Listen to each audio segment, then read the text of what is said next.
હવે આપણી સાથે સુરતથી પ્રશાંત જોડાયેલા છે। પ્રશાંત, મહાશિવરાત્રીને લઈને આપ કયા મંદિરે છો? ત્યાં ભક્તોમાં કેવો ઉત્સાહ છે, કેવો માહોલ છે? મંદિર પ્રશાસન દ્વારા કેવા પ્રકારની તૈયારીઓ?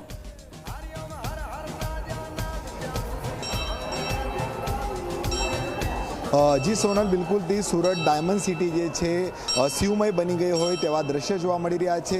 દરેક મંદિરોમાં જે છે ભક્તોની ભારે ભડકમ ભીડ જોવા મળી રહી છે। હાલ આપણે ઉમરા ખાતે આવેલ ઈચ્છાનાથ મહાદેવ મંદિરમાં છે, જ્યાં વહેલી સવારથી જે છે ભક્તો પૂજા અર્ચના કરવા પહોંચી રહ્યા છે અને હર હર મહાદેવના ગુંજ સાથે જે છે આખું મંદિર જે છે ગુંજી ઉઠી છે। હાલ તમે જોઈ શકો છો કે મોટી સંખ્યામાં જે છે લોકો અહીં પરિવાર સાથે પહોંચી રહ્યા છે અને જે રીતના ભક્તિનું વાતાવરણ જે છે આખું અહીં જોવા મળી રહ્યું છે।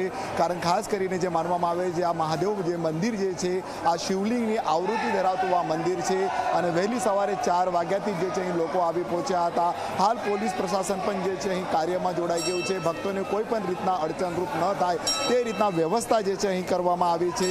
કારણ આજે શિવાલયોમાં વહેલી સવારથી જે રીતના શ્રદ્ધાળુઓ મહેરામણ ઉમટી પડ્યું છે અને ખાસ કરીને અઠવા લાઇન્સનું આ ઐતિહાસિક મંદિર કહી શકાય છે। હાલ તમે દ્રશ્યમાં જોઈ શકો છો કે લોકો જે છે પોતાની મનોકામના પૂર્ણ થાય તે રીતના અહીં પરિવાર સાથે આવી પહોંચી રહ્યા છે અને જે રીતના ભક્તોમાં જે છે અનેરો જે ઉત્સાહ જે છે અહીં જોવા મળી રહ્યો છે।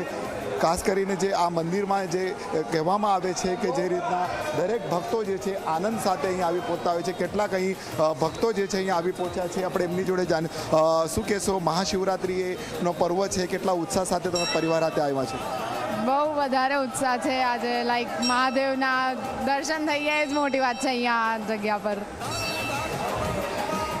બિલકુલથી જોઈ શકાય છે કે અનેરો ઉત્સાહ તમામ ભક્તોમાં જે છે અહીં સોનલ જોવા મળી રહ્યો છે અને આજે આ સુરતનું આ મહાદેવ મંદિર જ નહીં પરંતુ શહેરના અલગ અલગ વિવિધ મંદિરોમાં વહેલી સવારથી જે છે ભક્તિમય વાતાવરણ જોવા મળી રહ્યું છે અને લોકો પૂજા અર્ચના કરતા જોવા મળી રહ્યા છે। જી, આપ તમામનો આભાર। તો આજે મહાશિવરાત્રીનો પર્વ છે, લોકોમાં અનેરો ઉત્સાહ છે। વહેલી સવારથી મંદિરોમાં શિવ ભક્તોની ભારે ભીડ જોવા મળી રહી છે।